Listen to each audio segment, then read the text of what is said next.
Hello and congratulations on getting access to this video course on how to optimize your videos before making your YouTube videos live.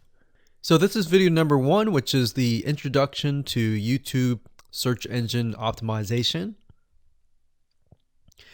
So I want to first start out by saying the goal is to focus on doing the right amount of keyword research and video file automation before actually uploading any of it to YouTube. So essentially this is all about what most people forget about doing before making their YouTube video live. Because if you think about it, most people think about, okay, what do I do after I upload this video? They don't really think about what they have to do before making it live. So this is not about what you can do afterwards, as that is a totally different focus, but rather before. So besides simple optimization, you really need to know that YouTube ranks the videos that people watch the longest. Meaning, let's say for example that we have a 10-minute video. YouTube looks at that video. They look, yes, at the likes, dislikes, and comments, but they also look at, okay, do people actually watch most of this video? And based on, let's say, 1,000 views, how many of those 1,000 views actually watched either 50% or 100%, or how many minutes total? 1,000 times how many minutes was watched. So they really look at how long people watch the videos as a whole. Meaning the more viewers and the longer that they watch, that will get you ranked up further and further up. So instead of focusing on, spammy tactics, tons of backlinks, and all of that, our goal here is to really focus on the user experience. So what I want to do now is give you a quick overview of what's inside this video course. This is, of course, video number 1. Video number 2 is going to be about competitive research, or in other words, researching your competitors to kind of get a better idea of why YouTube is ranking those videos. Video number 3, we'll talk about highly searched keyword terms and how you can find those for your product or service or whatever you're trying to promote. Video number 4, we'll talk about your title and your description. Video number 5, we'll talk about video file optimization. So we're going to optimize the actual file because each file has essentially information in it. And of course, video number 6, we'll talk about why your thumbnail is important and how to make it professional and good looking. And video number 7, we'll talk about video length and why that matters. We talked briefly about it just now, but I'm going to dive in deeper in that video. And of course, last but not least, I'm going to give you a secret tip on how to outrank your competitors in video number 8. So before we get started, I want to talk about what you need to have in hand. You're definitely going to need your product or service and an idea of the niche that you're targeting. You also need to have a video that is ready to be uploaded. And with that said, let's move on to video number 2. Hello and welcome back. This is video number 2. So let's talk about competitive research. You see, the best way to understand how you can rank better is to know what is already ranking in your niche or your market. So what we want to do here is we want to analyze the videos that are on the top.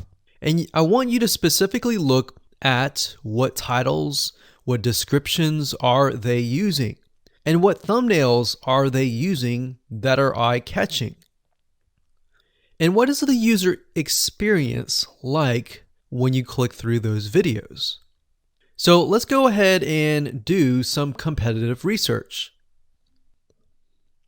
So for the sake of making sure that we find YouTube videos that actually relate to promoting a product, what I want to do now is just to pick a product out of the blue and let's take a look at YouTube. So one product that I've been using for a while now, which has been really, really awesome, is called the Instant Pot. It's basically a pressure cooker that cooks food at a really fast rate. So what we're going to do is we're going to hop on over to youtube.com and we're going to type in Instant Pot and see what we get. So I'm not going to click enter just yet because I'm interested in getting an idea of what kind of potential keywords that we could rank on, or what potential videos that we can create. And we'll talk more about this in the next video. But for now, let's just do some basic keyword brainstorming and then, of course, do some competitive research. So Instant Pot, we got Instant Pot recipes, we got Instant Pot ribs, Instant Pot roast. So let's just click here and see what we get. Now we can see how to use Instant Pot has 316,000 views right here. Instant Pot chicken, top 6 easiest things to cook in your Instant Pot. Perfect for beginners. All right. So let's just take a look at the top 3. So let's go ahead and open those up. And let's analyze them. So the first one is this one here. And let's pause the video. We'll skip the ad. All right.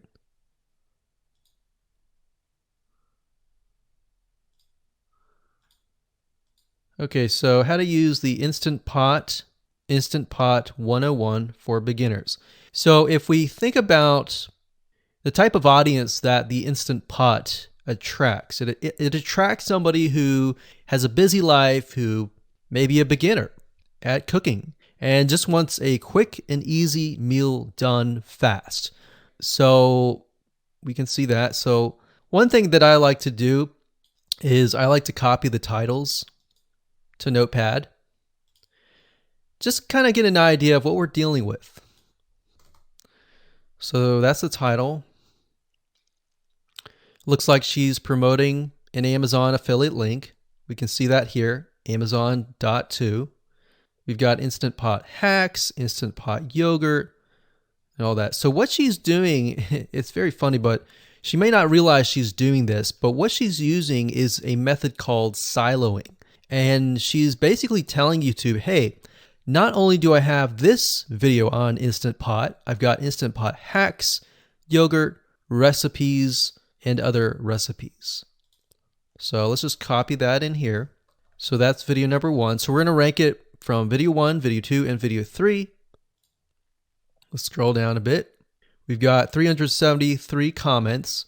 I will say when it comes to YouTube, they're looking for engagement. So comments is good, likes are good, even dislikes are good as well. Even though dislikes are bad from a human standpoint, it tells YouTube that there is engagement. All right.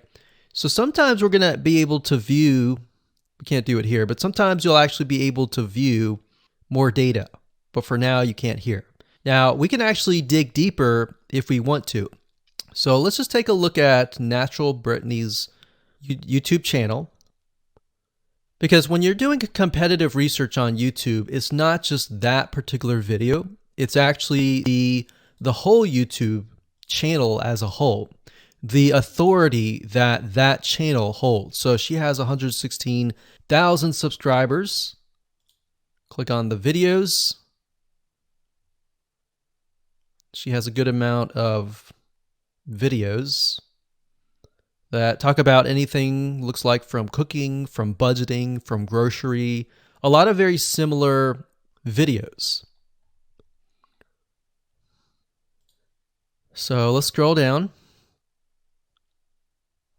And now let's go ahead and take a look at the second highest ranking video. So if we go back over to here, and this is the Instant Pot chicken, cook with me, meal planning, meal prepping, Sunday setup. So let's go here, take a look.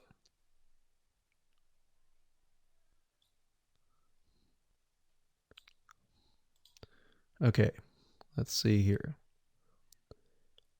So it's a 20-minute video, all right? And it has 658 likes, 5,000 views.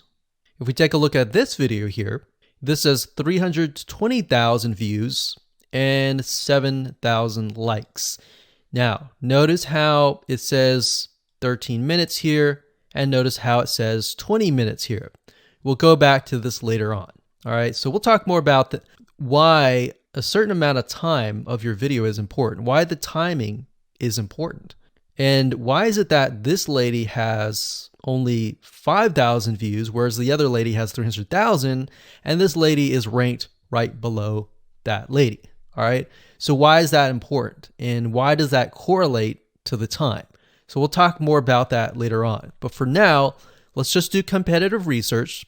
We're not trying to figure things out right now, and go from there. So if we take a look at the description, it says cook with me as I try a new recipe with Instant Pot. So the description contains the keyword. Sunday setup. Looks like she's got some Amazon links. And if we think about Instant Pot, who could it be targeting? All right, so this lady calls out people who are trying to prep on Sunday. So if we can get an idea of who it's targeting mothers, it's targeting people who are busy, who maybe only have time on Sundays to set things up. And chicken is a common thing, so maybe she's getting a lot of clicks. We don't know exactly, but we know that the headline and the description work together and getting clicks. All right, back over here, this is the third one. So let's take a look at this one. So this one is 8 minutes, but it has a lot more views than those other two videos, but it's shorter. It's shorter, but it has longer amount of views, and it's third. It's got 11,000 likes and 633 dislikes. If we scroll down, we can see that it has more comments than the first one. So why is it that the first one is number one and this one is the third one and it has more views and more comments? Well, we don't know exactly why, but I have a hunch as to why that is, which we'll talk more about ranking and what Google and YouTube is looking for later down the road. So that's that. Let's just copy that title. And I'm going to go ahead and pause this video and we'll copy and paste that information to the notepad. Okay, so I went ahead and copy and paste the information. So this is video 1, this is video 2, and this is video 3 down below.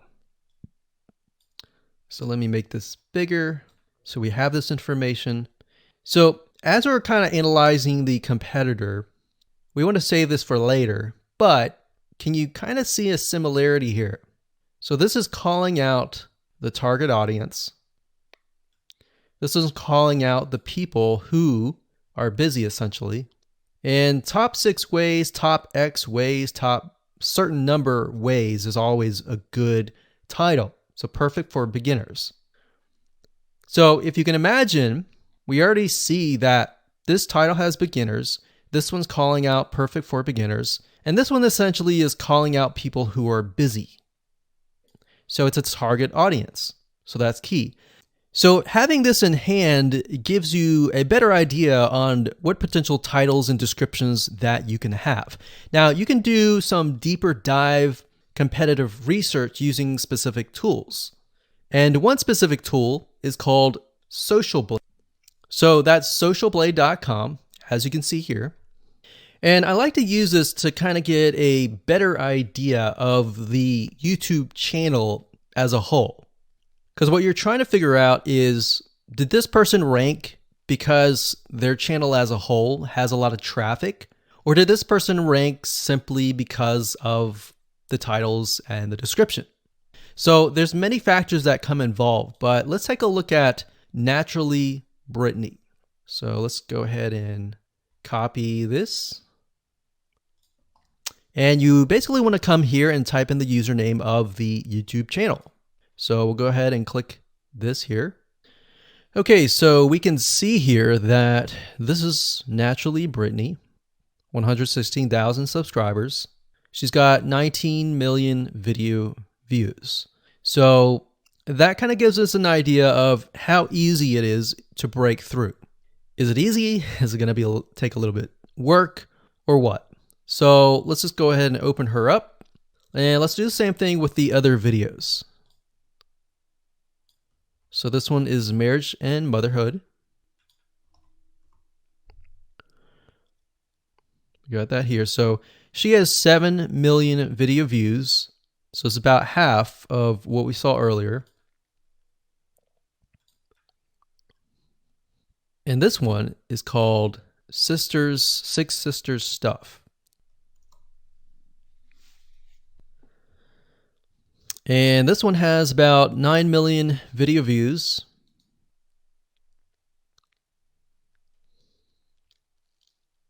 So right off the bat, we can see that if we were to rank on the keyword Instant Pot, it's going to take a lot to break through. But the way we can break through is by using essentially subcategories of that keyword. So Instant Pot recipes or Instant Pot chicken recipe, stuff like that. So we can see that each one of these has about 100 to 200,000 subscribers. So you're going to have to be competing against that. Now, obviously, if you have a good size YouTube channel, that will usually mean that you can break through fairly easily. But if you're just starting out, then breaking through on that keyword is going to be a little bit more difficult. So the next question is, what keywords should you use? And we'll discuss that in the next video.